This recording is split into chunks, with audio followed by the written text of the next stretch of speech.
Comrade Bombshell Geza anozikanwa kuti panguva ino is on to hiding, is the voice panguva ino ari kuopposa mutungamiri wenyika Masondanzo Mnangagwa achiti we are pushing you out kuti aiwa uresign with immediate effect.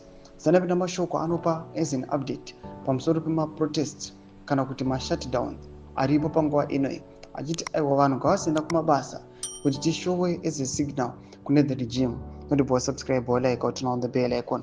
Bombshell Geza muzora nhasi ane achipa ma-citizens emunyika yeZimbabwe an update regarding ma-shutdowns achiti aiwa muri Zimbabwe rambai makabatana panguva ino yemusanyeperwa aiwa nezvigananda panguva ino zvinoonekwa kunzi right now vari kupretenda as if vanhu vari law abiding, vanhu vanochengetedza mutemo, panoonekwa kunzi they are pushing, they vachiblackmaila vana Bombshell Geza namaforces ake.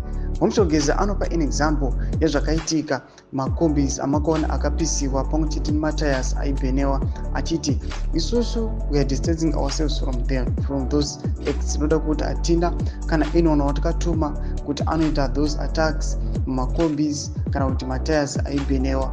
Pana pa Bombshell Geza anouya achipa vanhu achivabatisa kuti aiwa these zviganandas they are trying to do all these acts, to the blame iso kuna Bombshell Geza apo mhosva yaasina.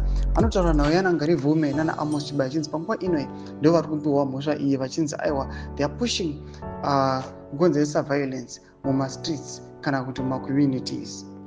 Anoendera mberi Bombshell Geza achiudza ma-citizens kuti aiwa nyika yese Zimbabwe panguva ino chirambai makabatana, noda kuti manje tiri kudzoka tiri kupa an update pamusoro pemari kudutwa nezvigananda kuti munyatso kuziva kuti aiwa these guys aiwa they are very very deadly, these guys vari kuluta mafunds aiwa enyika anofanira kunge achinyatso kushandiswa kudevelopa our own country. Anotaura pamusoro pekuti aiwa nyika yeZimbabwe panguva ino vanhu upenyu hwakaoma, vanhu vari kungwavha they are thriving, vari kustruggle kuti vaone raramo, asi zvigananda hazvisi kana kutombotarisa izvozvo. Tudze mafunguro enyu muri kudii pamusoro pechitiko ichi as an update inoitiswa naBombshell Geza. Pinda comment section medu mafunguro enyu, subscribe or like, turn on the bell icon.